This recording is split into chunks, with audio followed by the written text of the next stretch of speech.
kasih karunia dan damai sejahtera atas kamu dari Allah dan dari Yesus Kristus Tuhan dan dari Roh Kudus menyertai kamu sekalian.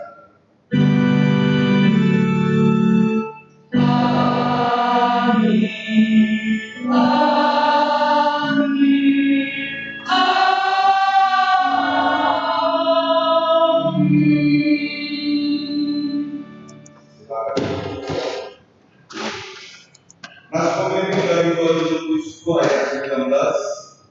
Tetapi dasar yang diletakkan Allah itu teguh dan berkaitannya adalah Tuhan mengenal siapa Tuhan dan setiap orang yang mengenal Tuhan hendaklah meninggalkan.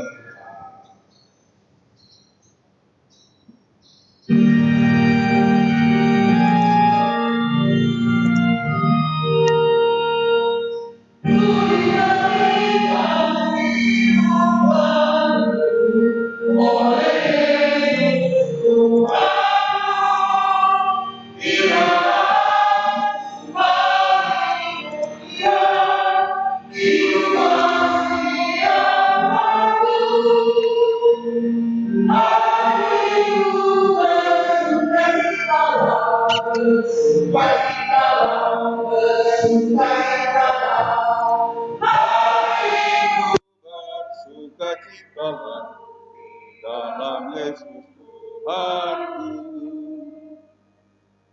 ku muliakan kasih Yesus dalam lagu dan merdu, kelak malaikat dalam surga mengiringi.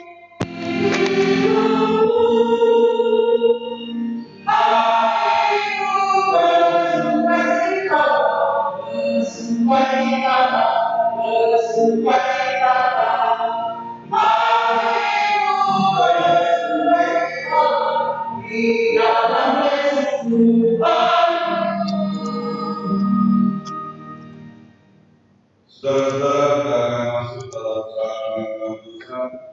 Marilah kita merendahkan diri, kita laksanakan satu-satu profesi kita. Mari kita merenungkan kita dalam dosa-dosa.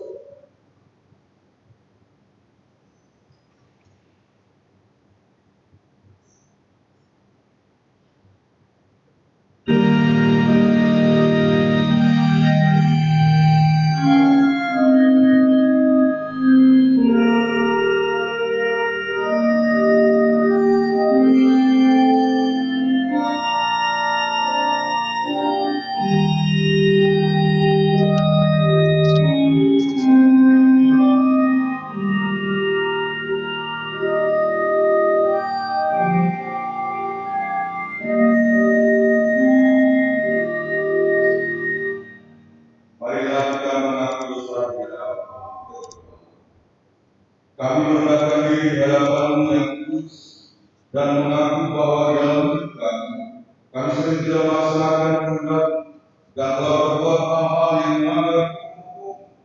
Kami tidak setia bahkan melayani kewajiban kami menyaksikan Yesus Juru Selamat kami. Sebab itu kami mohon, ampunilah kami dan buatkan kami agar dapat hidup menurut hukum-Mu demi kemuliaan nama sendiri. Amin. Mari kita bangkit berdiri. Sebagai hamba Yesus Kristus, kami memberikan pengampunan dosa kepada masing-masing yang telah melakukan dosa dengan tulus ikhlas dalam Allah, bahwa pengampunan dosa telah dilakukan dengan Bapa, Anak, dan Roh Kudus. Amin.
Dengarkanlah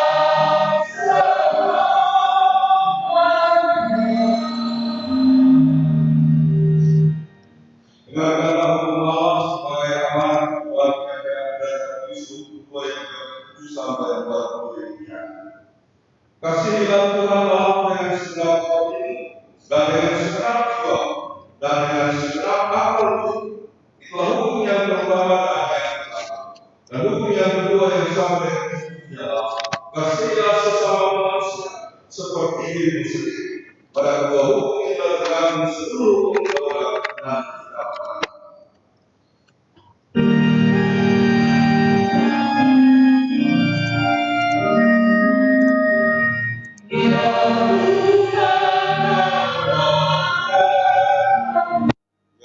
Berikan darahmu menjadi kurban yang kudus, mulia bagimu.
Saudara yang bersiap untuk belajar firman Tuhan, mari kita buka dan siapkan dasar kitab dan Tuhan ayatnya yang ke-14 sampai ayatnya yang ke-26.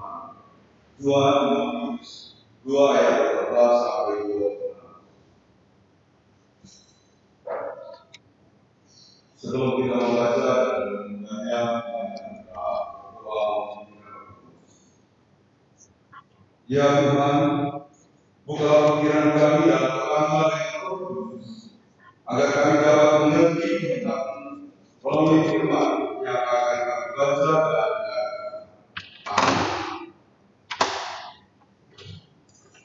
Bacaan kita terdapat di dalam 2 Timotius 14 ayatnya 2 Timotius 2 ayat 14 sampai ayatnya yang 26. Lembaga Alkitab memulai berikut nasihat dalam menghadapi pengajar yang sesat. Ingatkanlah dan bersantilah semuanya itu dengan sungguh-sungguh kepada mereka di hadapan Allah, agar jangan mereka bersidang kata, karena hal itu sama sekali tidak berguna, malah mengacaukan orang yang mendengarkannya. Usahakanlah supaya engkau layak di hadapan Allah sebagai orang percaya dan berusaha yang berterus terang meningkatkan perkataan di dalam tubuh. Tetapi hindarilah omongan yang kosong dan yang tak suci, yang hanya menambah kebersihan. Perkataan mereka menjalan seperti penyakit. Di antara mereka termasuk Himeneus dan Filetus, yang telah menyimpang dari kebenaran dengan mengajarkan bahwa baptisan kita telah berlangsung dan dengan demikian Tetapi dasar yang dikatakan Allah itu teguh dan menerai, ialah Tuhan mengenal siapa kepunyaannya, dan setiap orang yang mengikuti Tuhan tidaklah meninggalkan kejahatan. Dalam rumah yang besar bukan hanya terdapat perabot dari emas dan perak, melainkan juga dari kayu dan tanah. Yang pertama dipakai untuk maksud manusia, dan yang terakhir untuk maksud yang bukan mulia. Jika seorang membersihkan dirinya dari hal-hal yang jahat, ia akan menjadi perawat rumah yang maksud manusia. Yang dikuduskan, dipandang, layak untuk dipakai tuannya dan disediakan untuk setiap pekerjaan manusia. Sebab itu, jauhilah menafik orang hijrah, kejarlah keadilan, kesetiaan, kasih dan damai bersama-sama dengan mereka yang berseru kepada Tuhan dengan hati yang murni.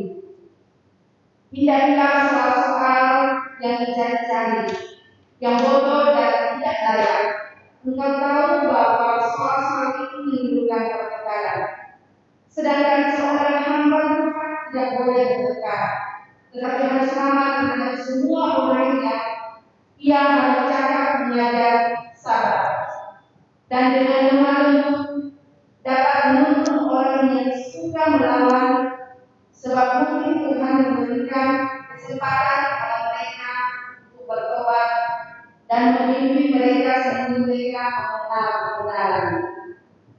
Dan dengan demikian mereka menjadi sadar kembali karena terlepas dari jerat iblis yang telah mengikat mereka pada kebenaran.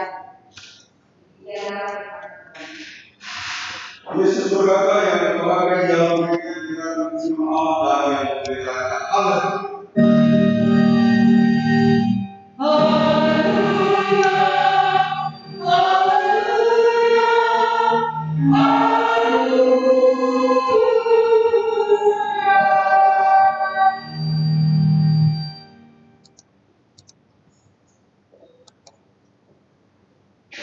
Saudara-saudara yang dikasihi Tuhan, Shalom. Yang meminta mengucapkan Shalom. Semoga kita tetap sehat walaupun pandemi belum berakhir. Beberapa tempat masih di Jakarta masih kita tetap harus mengikuti protokol kesehatan.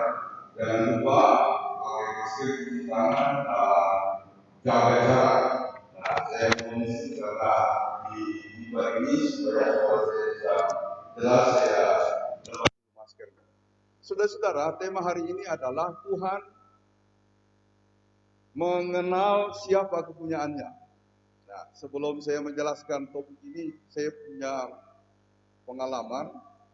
Ada satu bapak yang saya kenal sebagai pejabat di Pemda DKI, Pak Jonathan asal Toraja. Jadi di suatu acara dalam rangka retret pasca beberapa tahun yang lalu, kami ketemu di Gunung Kelis. Lalu dia bercerita begini, memang bagi Tuhan tidak ada yang mustahil. Kenapa dia bicara begitu? Sebab dia bekerja di Dinas Perumahan dan Pertamanan. Lalu posisi paling tinggi yang dia pernah duduki adalah sebagai wakil kepala dinas. Dan dia mengatakan kepada saya, tidak mungkin kita Pak bisa sampai duduk sebagai kepala dinas. Itu mustahil. Dengan situasi yang ada, dia bilang itu nggak mungkin. Tapi bagi saya bukan jabatan. Saya punya prinsip yang penting kita kerja dengan baik, kerja keras, jujur dan tulus. Ya. Jadi ingat apa yang dikatakan oleh almarhum Bapak Yakub Utama, pemimpin dari harian terbesar atau Kompas terbesar di Indonesia, Kompas, koran terbesar Indonesia Kompas, yang meninggal pada tanggal 9 September yang lalu. Dia dalam satu bukunya Syukur Tiada Habis kalau tidak salah ya Pak Dokter ya, dia mengatakan begini, bahwa hidup itu harus bekerja keras, ya, kemudian jujur, dan yang ketiga harus bersyukur. Karena kalau tidak bersyukur, apapun yang kita terima tidak ada nilainya, tidak ada artinya. Tapi dia mengatakan harus bersyukur, dan itu luar biasa dalam pengalaman hidupnya menjadi seorang tokoh pers yang sangat terkemuka di Indonesia. Dia memiliki 3 moto itu, bekerja keras, lalu kemudian jujur, sebentar juga akan saya ulas dalam khotbah ini, dan penuh syukur. Nah, Pak Jonathan mengatakan, yang penting Pak kita kerja keras dan jujur. Nah, dia mengatakan memang agak sulit kalau kita sampai kepala dinas, wakil kepala dinas saja sudah luar biasa. Karena itu dia bercerita begini, tapi Pak, pada waktu pemilihan gubernur, saya tidak usah sebut siapa gubernur yang dimaksud, tiba-tiba terjadi perubahan pada saya. Karena begini, gubernur itu orangnya terkenal bersih dan tidak neko-neko bersama wakilnya. Nah, ketika dia menjabat sebagai gubernur, plus wakilnya juga orang yang bersih, maka dia menghendaki bahwa seluruh orang yang berada di bawahnya, yang punya jabatan harus orang bersih. Karena itu dia mulai melakukan langkah bersih-bersih. Dia kemudian mengganti beberapa posisi. Dia menyeleksi orang-orang yang dia anggap berdedikasi dan punya loyalitas untuk pengabdian. Lalu siapa yang menduduki kepala dinas perumahan dan pertamanan? Maka Bapak Gubernur itu menunjuk Pak Jonathan. Nah, Pak Jonathan kaget. Dan itulah sebabnya dia mengatakan, memang bagi Tuhan itu tidak ada yang mustahil. Kita anggap tidak ada jalan, suatu waktu Tuhan buka jalan. Cuma dia pikir begini, saya tolak. Dia bilang waktu dia diminta dia tolak. Karena apa? Dia nggak enak sama kepala dinas yang sebelumnya yang dia ganti, yang dia kenal baik. Dan juga dia tidak enak sama yang lain-lain. Tapi Pak Gubernur itu bilang begini, Jonathan, saya ini kurus keren.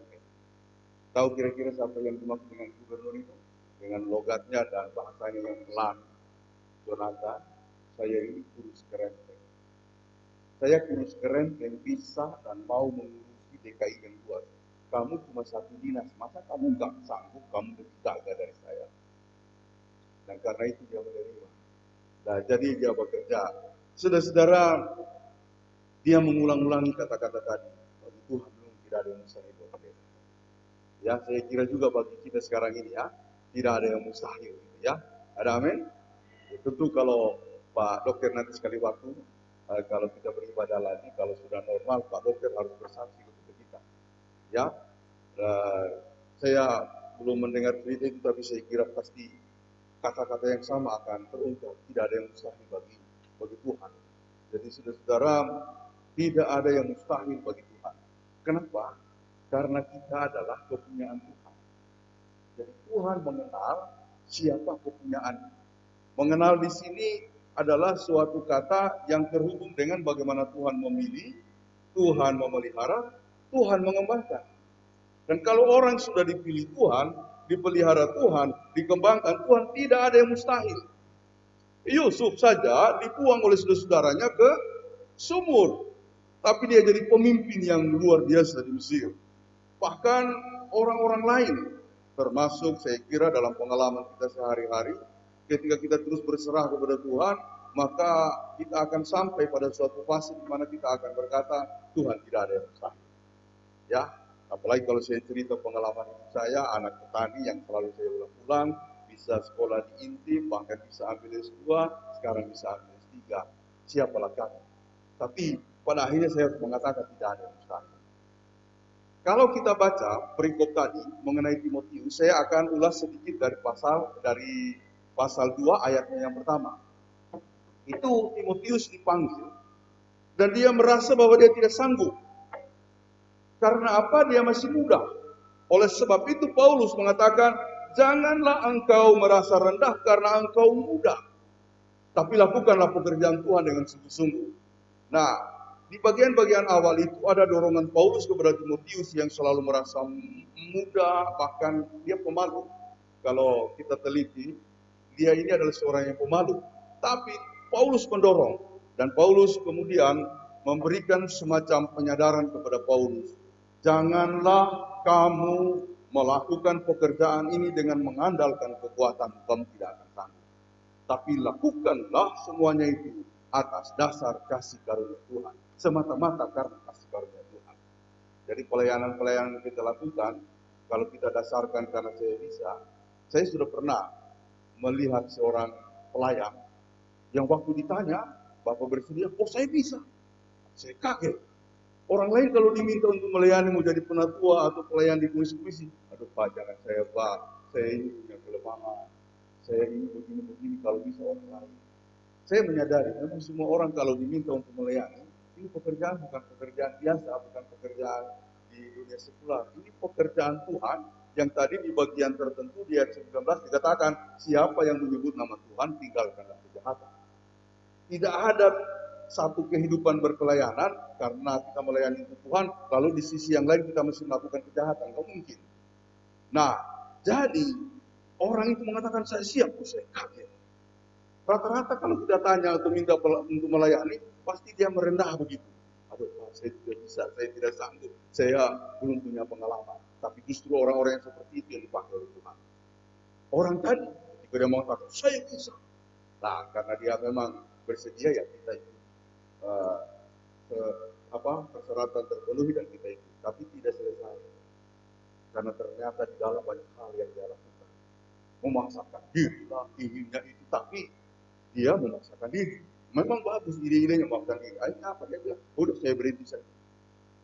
Nah, ketika situasi sudah benar-benar menegangkan, saya bilang, Bapak, ini pelayanan Tuhan, bukan pelayanan kita. Kalau Bapak tidak mengikuti kehendak Tuhan, Bapak ditendang oleh Tuhan. Dan memang pada akhirnya dia keluar, bukan karena kita keluarkan, dia mengundurkan diri karena dia merasa tidak nyaman. Tidak ada yang mau mengerti dia. Ya saya bilang tidak bisa kalau memaksakan kehendak. Lalu Paulus mengatakan kepada Timotius, jangan mengandalkan kekuatan. Andalkanlah kasih karunia Tuhan. Karena itu ada tiga prinsip yang diajarkan oleh Paulus kepada Timotius. Yang pertama, jadilah seorang prajurit yang setia. Jadi kalau mau melayani itu harus jadi seorang prajurit yang setia. Kesetiaan itu sangat penting. Kalau seorang prajurit tidak taat komando, maka dia akan salah langkah dalam melakukan titah atau kemudian perintah dari atasan. Jadi seorang prajurit memang kata kuncinya setia. Dan itu diambil oleh Paulus, kalau kita mau beriman dan melayani harus setia. Yang kedua, jadilah seorang petarung, pelari, olahragawan yang taat aturan dan jujur katanya, kata Paulus. Jadi seorang orang yang berada di ruang pertandingan itu memang harus mengikuti peraturan dan harus jujur. Nah, banyak pemain-pemain kadang-kadang tidak jujur, ya karena ambisi untuk menang lalu tidak jujur begitu, ya. Apalagi dunia persepak bolaan kita beberapa waktu yang lalu, periode yang lalu, ya kemudian di belakangnya ada mafia bola begitu, ya, ada permainan duit yang terbongkar juga pada akhirnya. Bagaimana kita mau maju kalau settingannya begitu? Tapi ya di mana-mana hampir ada mafia-mafianya begitu, ya, di segala segi kehidupan kita. Paulus mengajarkan kita supaya jangan seperti itu, melainkan seperti seorang pelari atau orang yang bertarung, taat aturan main dan jujur. Dan yang ketiga prinsip yang diajarkan oleh Paulus adalah jadilah seorang petani yang bekerja keras dan sabar. Ya, harus bekerja keras. Ya, saya suka kata-kata itu, ya. Dosen saya dulu mengatakan, Dr. A.J. Plaisir, orang Belanda, mengatakan harus bekerja keras, harus profesional. Jadi, dan dia mengatakan sebagai seorang pendeta juga harus profesional, taat waktu, lakukan pekerjaan, rela berkorban. Karena dia bilang kalau tidak profesional, ya kita tidak akan dapat membangun sesuatu. Jadi, saya suka kata-kata itu. Dulu kita berpikir kalau dibilang profesional itu untuk dunia sekular, untuk pekerjaan-pekerjaan di dunia luar. Ternyata dia mengatakan, justru kata ini harus lekat dengan seorang pendeta. Dia harus profesional. Dia bilang jam 10 dibilang harus begini, harus dilaksanakan. Gak ada apa-apa yang kita punya, kita harus rela berkorban untuk melakukan pelayanan. Itu profesional. Ya, itu sungguh profesional. Kalau saya baca biografinya dari Pak Yakob Utama yang saya singgung tadi, oh dia luar biasa. Dia melakukan semuanya dengan penuh pengorbanan dan berhasil. Saudara-saudara, lalu kemudian di bacaan tadi, situasi yang dihadapi oleh Timotius adalah pengajaran-pengajaran sesat. Yang kemudian melingkupi situasi mereka dan membuat Paulus sendiri dari jarak jauh melihat situasi itu sangat berat dan dia mempersiapkan Timotius. Karenanya dia memberikan beberapa penekanan kepada Timotius supaya dia ingat betul Jadi Timotius diminta untuk bekerja keras. Menghadapi pengajaran sesat, kita harus bekerja keras. Saya kira dulu ada orang yang mengatakan begini, pengajaran iman Kristen sekarang ini tidak lagi biasa-biasa saja. Kita tidak hanya bisa mengandalkan ruang sekolah minggu untuk menyampaikan iman kepada anak-anak kita. Itu dunia internet itu sudah menawarkan banyak hal. Kalau kita cuma memberikan pengajaran hanya berdasarkan pada hari Minggu, mereka akan keok katanya.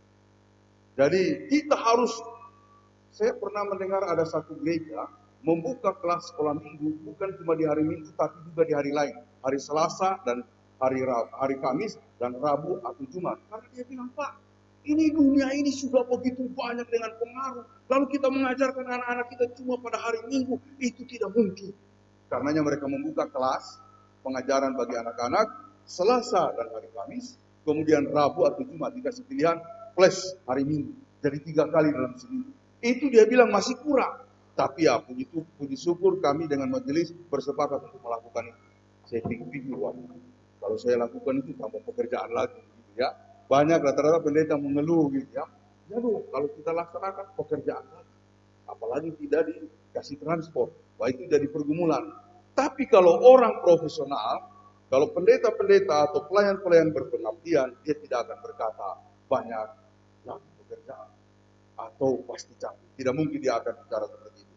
Nah, karenanya Paulus menasihati Timotius harus bekerja keras dan usahakanlah supaya engkau layak di hadapan Allah. Artinya dalam apa yang dia lakukan itu supaya dia tetap sesuai dengan kehendak Tuhan. Jadi bekerja keras itu dalam bahasa aslinya dia menjelaskan begini, adalah suatu upaya untuk meraih sesuatu sampai berhasil. Ya, jadi bekerja keras itu melakukan segala sesuatu sampai berhasil. Dan yang paling penting untuk kita renungkan pada hari ini adalah ketika dikatakan oleh Paulus, semua itu kamu lakukan. Ya, semua itu kamu lakukan. Karena di dalamnya dikatakan begini, tetapi dasar yang diletakkan Allah itu, yaitu pemanggilan kita, dasar hidup kita, yaitu ialah dasar yang diletakkan Allah itu teguh, meterainya ialah Tuhan mengenal siapa kepunyaannya. Bapak Ibu kan tahu, teman-teman semua tahu, meterai itu adalah suatu lambang atau suatu tanda untuk mengesahkan sesuatu. Jadi kalau kita buat perjanjian, meterainya berapa? Meterai berapa yang dipakai? 6.000. Kalau tidak pakai meterai tidak sah. Artinya kalau sebuah perjanjian sudah ditaruh dengan meterai 6.000, sah. Ya, tidak ada yang bisa menggugat. Kita, meterainya itu, ingat baik-baik, ini perlu kita renungkan. Meterai yang membuat kedudukan kita sah di hadapan Tuhan adalah sebuah kalimat. Tuhan mengenal siapa kepunyaannya. Jadi itu meterai kita. Jadi semua kita ya, yang ada di mana-mana, orang yang percaya kepada Kristus, meterainya adalah satu. Dulu kita membayangkan meterai kita itu adalah baptisan. Betul, meterai kita adalah baptisan sebagai suatu tanda untuk menginisiasi orang yang percaya kepada Tuhan. Nah, di balik tanda itu ada sebuah kalimat yang berbunyi, aku mengenal engkau, Budia, Butati, atau Ore, atau Pak Dokter, atau Puji, atau Sondak, atau Sina, begitu ya, yang disebut milik Tuhan. Ya, jadi ini meterai kita.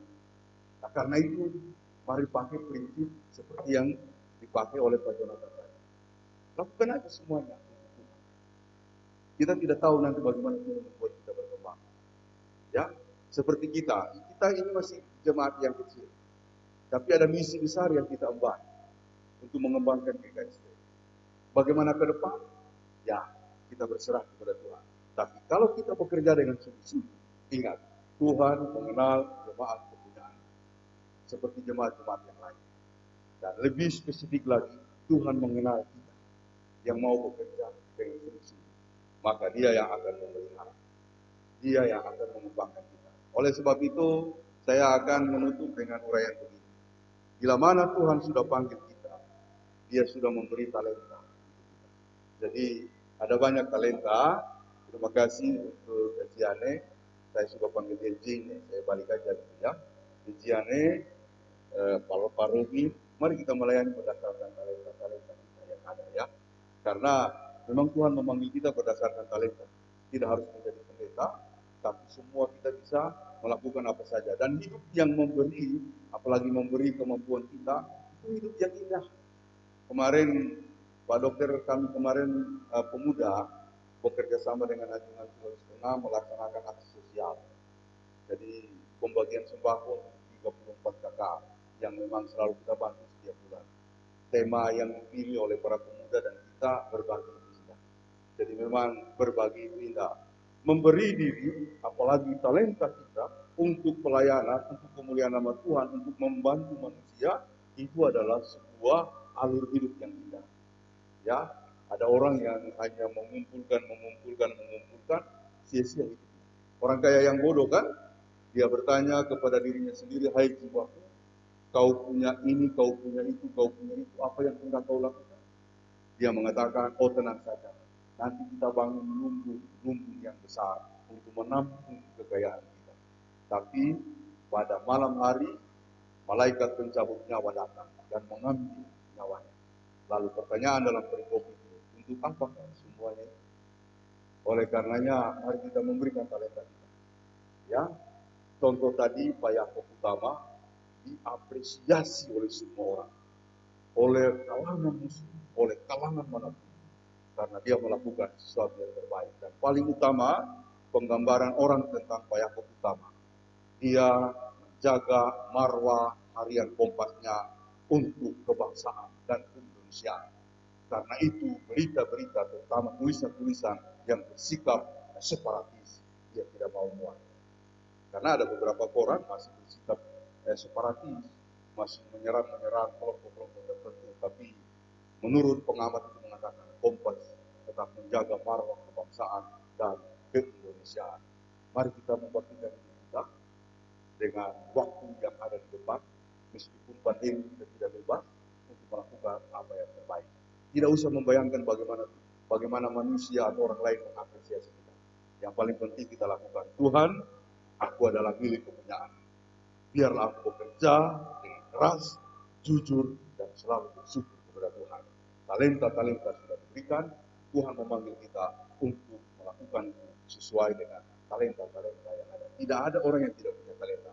Semua kita punya talenta. Oleh karena itu, saudara-saudara, mari kita terus mengembangkan hidup dalam pola hidup yang menetapkan kita, yang membingkai hidup kita. Kita adalah milik kepunyaan Tuhan.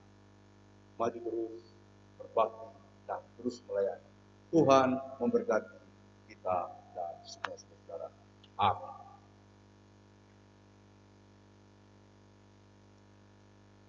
Saudara-saudara, kita akan merespon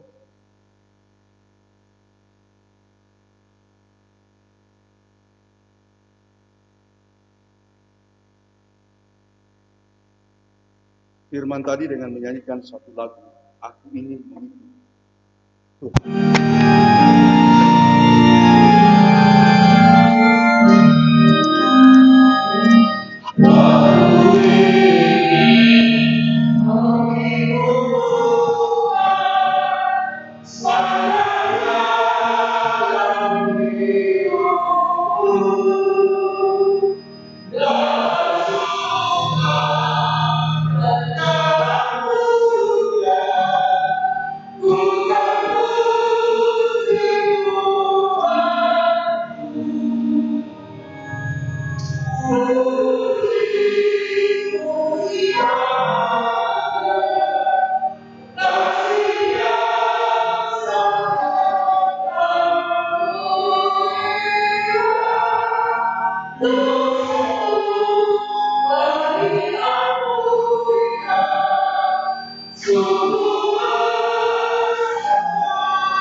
Aku percaya kepada Bapa yang Maha Kuasa, dan Yesus Kristus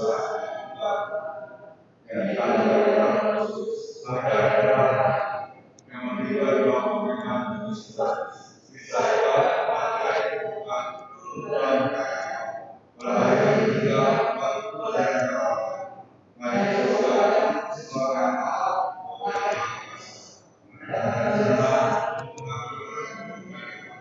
aku percaya pada Roh Kudus, gereja yang bersih, persekutuan anak, pengampunan dosa, pengampunan silakan.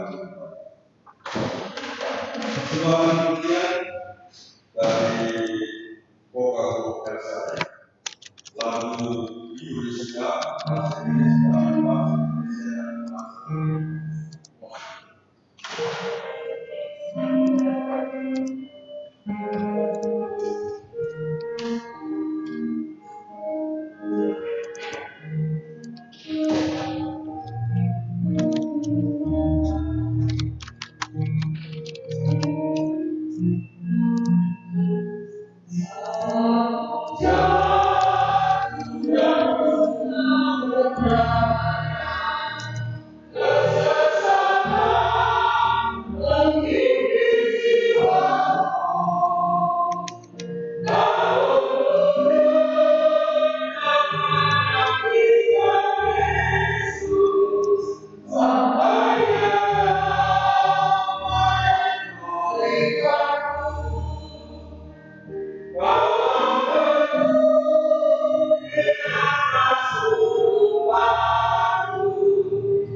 Bapak Ibu Saudara kita akan langsung berserta.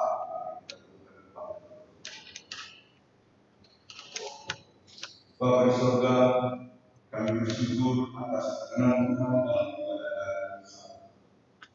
Berkatilah diri kami, berkatilah mereka, berkatilah seluruh Bapak Ibu ini bersama dengan seluruh Tuhan.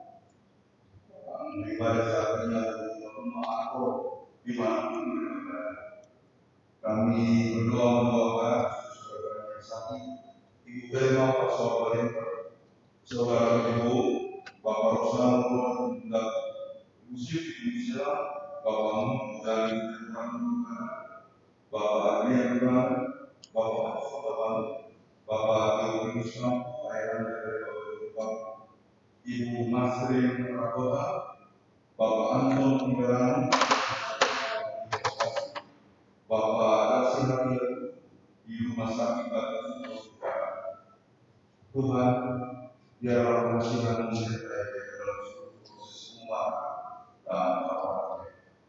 Kami mendoakan dalam mengenai Ibu Krisna, Pegawai Lama, Bapak Pemda Penduduk, Saudara Marcel Bonela, Ibu Oma yang kemudian Oma atau Ibu Elizabeth Nudi Pekare, Ibu Mulia Malaysia Mulai, Mama Cika, Pasca Operasi, dan juga mendoakan pengobatan dan pembinaan dari abang menerima misi. Kiranya kasih Allah terus menyertai saudara dalam melakukan proses pemulihan.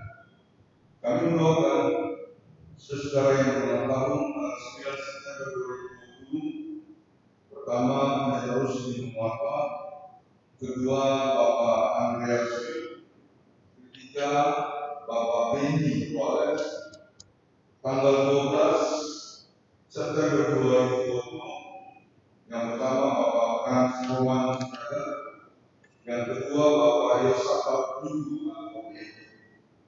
Tuhan, biarlah kasih karunia Allah menyertai mereka dalam seluruh waktu yang telah mereka terima.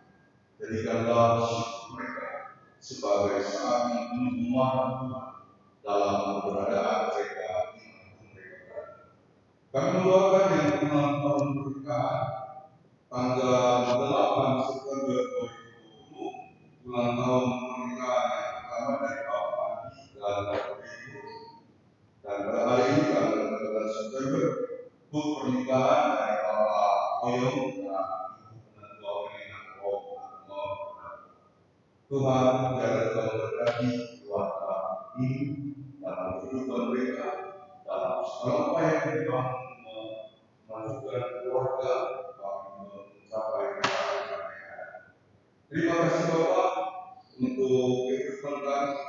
Kami yang berserah dan kami mendoakan support dalam keberadaan, terutama dalam menyiasati kehidupan dengan keadaan yang berat selama masa pandemi. Kami mendoakan mereka yang mengalami dampak daripada pandemi yang akan menunjukkan ekonomi dan kemampuan. Kami mendoakan aksi Gloria yang kemarin dipelopori oleh pemuda bersama dengan pihak hubungan Sulawesi Selatan Indonesia kita telah mengadakan memberikan paket sembako kepada keluarga yang terlibat yang membutuhkan. Berkatilah pelayanan yang dari tenaga hubungan Tuhan, siapa kami adalah biarlah segala sesuatu yang tercipta untuk menegakkan iman yang mengundang Kristus bersama. Berkatilah juga langkah-langkah kami untuk menggalang dana Tuhan dalam rangka mewujudkan bahwa mereka ada keluarga-keluarga terdampak hubungan sosial. Kami mendoakan para pemuda Tuhan memberkati pelayanan mereka, Tuhan memberkati semua orang yang menguruskan. Kami mendoakan mereka yang berada di dalam bawah pelayanan. Kami mendoakan Jeffrey Toledo di sekolah, kami semua melihat yang ini dan kami boleh mau Chris Walenda, Mariko, boleh Mariko di dalam mereka sama juga kami mendoakan yang lindungi mereka, doakan mereka dari ancaman COVID-19. Ya Bapak, berkati orang tua, di mana mereka dan ingatlah kasih dan mohon dapat sejahtera, sukacita dan kasih kiranya memenuhi dan baik mereka. Kami berdoa semua anak dalam seluruh proses pertumbuhan dan pendidikan yang sekarang ini telah Tuhan. Lindungilah kita. Ya Bapa di surga, berkati panitia yang mengundang, berkati seluruh personilnya, penasihatnya, dan anggota, bahkan Tuhan mengucapkan pos-posnya dan pelayanan-pelayanan. Kami mendoakan seluruh kita ya Tuhan, ya Tuhan, berkati gereja-gereja dalam pelayanan, berkati GKSD yang melayani di Sulawesi Tengah, Sulawesi Selatan, termasuk berkati gereja-gereja dan seluruh pelayanan, berkati semua pemerintah kami dari pusat sampai daerah, berkati para tenaga medis yang selalu berjuang untuk mengatasi situasi kami sekarang. Ya Bapak bersaudara, kami mendoakan tenaga medis dari kami, Bapak Dr. Budi dan Dr. Medis Pangkala yang dari Sumatera lagi itu yang atau juga bekerja ingin mereka Tuhan Tuhan. Ya Bapak, doakan mereka baik di tempat ini maupun di rumah, damai sejahtera dengan dia dan lindungi mereka dalam segala dengan daya bersama dan juga turut serta beribadah dalam perayaan ini. Kita berdoakan Evangelis Manulu dan tim Masyarakat Agung misi pelayanan bersama mereka. Tuhan berkati. Kami berdoakan keluarga-keluarga seluruhnya dan Tuhan mereka. Kami berdoakan keluarga dari Bapak Osman Setiawalau dan Tuhan berkati mereka.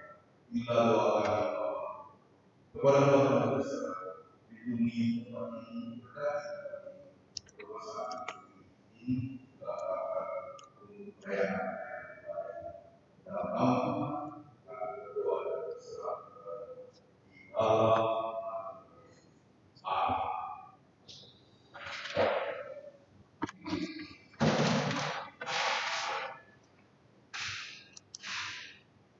Mari kita memberi tunjangan sambil mengingat firman Allah. Sekarang ya Allah kami bersyukur kepada-Mu dan suci nama-Mu yang agung. Sebab siapakah aku ini dan siapakah bangsaku, sehingga kami mampu memberikan persembahan sekalian seperti ini. Sebab daripada mula segala-galanya dan dari kanan-Mu sendiri persembahan yang kami berikan kepada-Mu. 1 ayat 21.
mendoakan pasangan hari ini.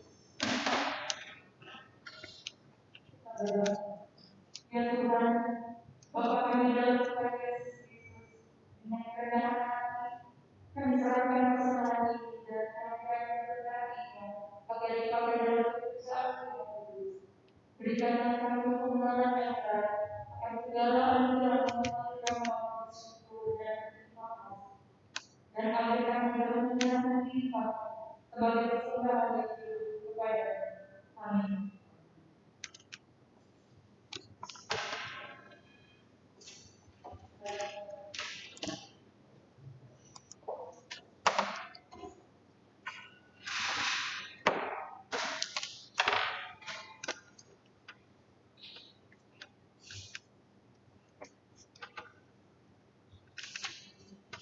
Shalom.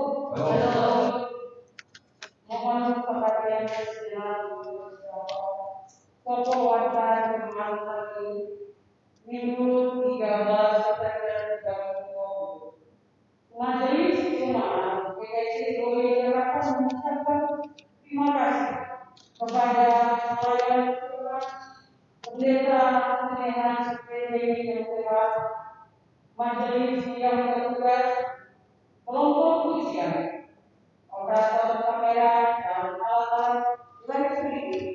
Tuhan memberkati pelayan. Mohon dukungan doa dari jemaat sekalian untuk saudara-saudara kita yang berada dalam keadaan sakit maupun dalam proses pemulihan.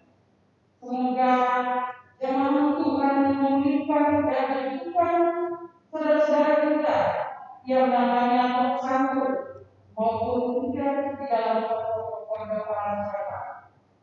Doa orang benar bila dengan yakin didoakan besar sesuatu. Yakobus 5 ayat 16.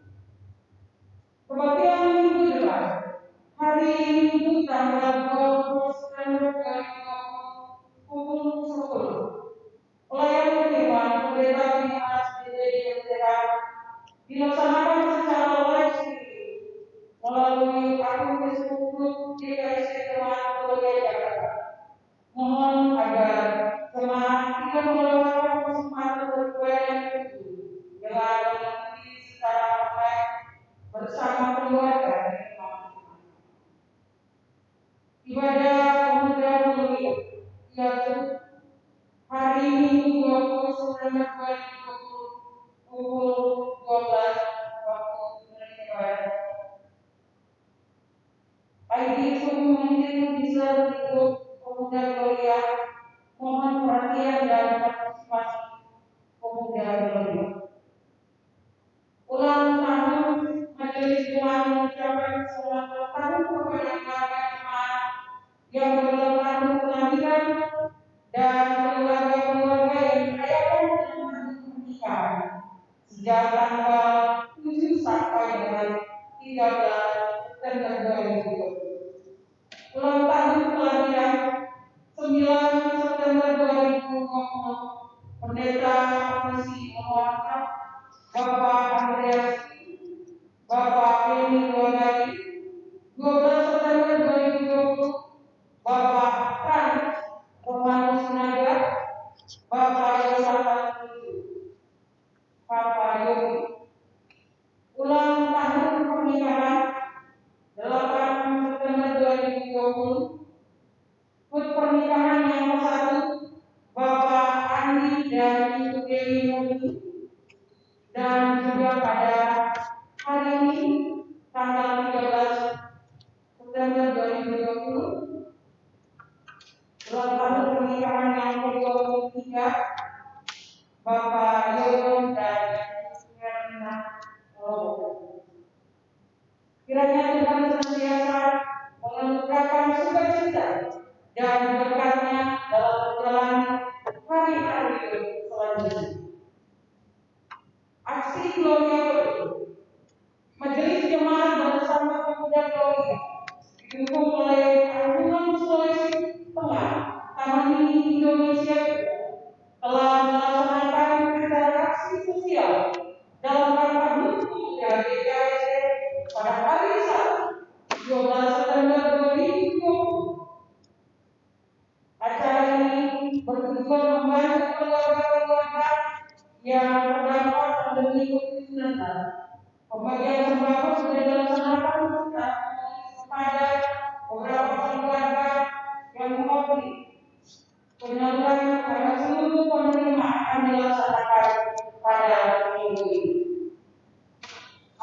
Gloria peduli masih akan dilaksanakan pada bulan-bulan berikutnya.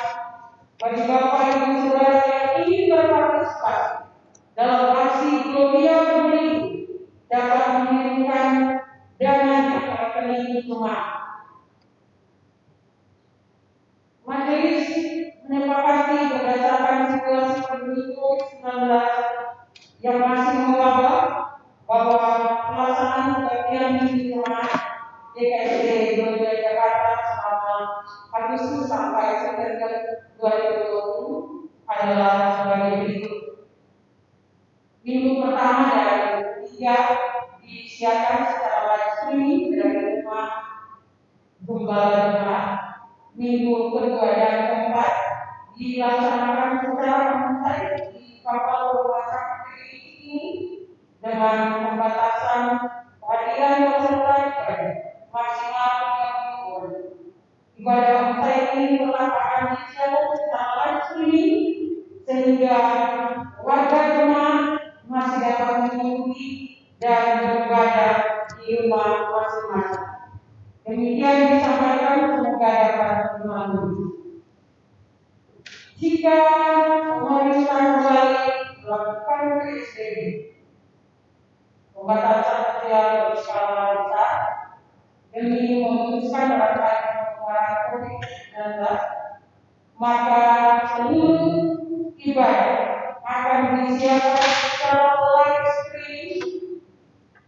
Mohon dukungan dari seluruh jemaat agar segala upaya yang ditempuh pemerintah dan lembaga otoritatif dalam memerangi COVID-19 dapat berlangsung efektif dan mengatasi situasi pandemi ini.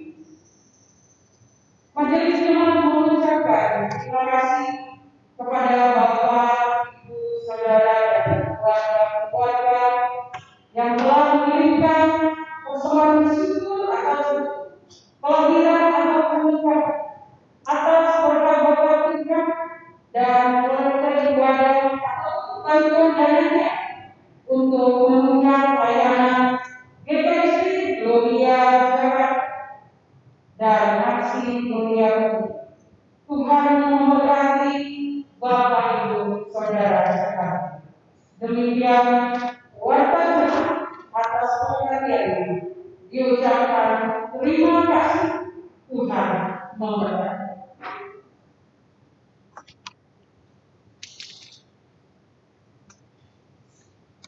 Kita berdoa dan mengucapkan doa Bapa kami yang di surga, datang kepada dari dalam kami berikanlah kami hari ini makanan kami, dan ampuni dosa kami seperti kami mengampuni dan jangan membawa kami ke dalam kesalahan, tetapi dengan kami dengan kuasa dan kemuliaan sampai selama. Mari kita bangkit berdiri.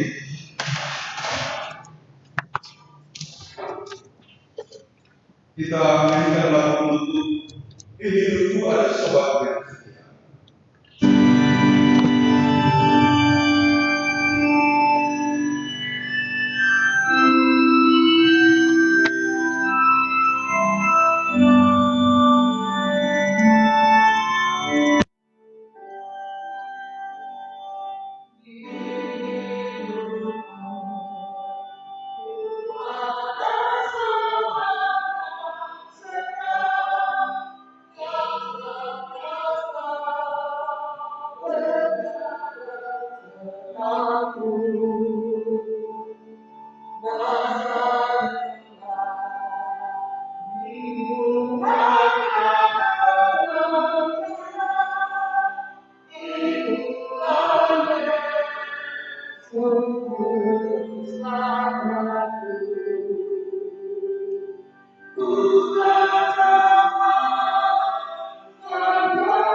Teman, kembalilah dalam damai sejahtera dan lakukan firman Tuhan yang telah terdengar pada hari ini dan terimalah berkat Tuhan. Kasih karunia Tuhan Yesus Kristus dan kasih Allah dan persekutuan Roh Kudus menyertai kamu sekalian.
Amin.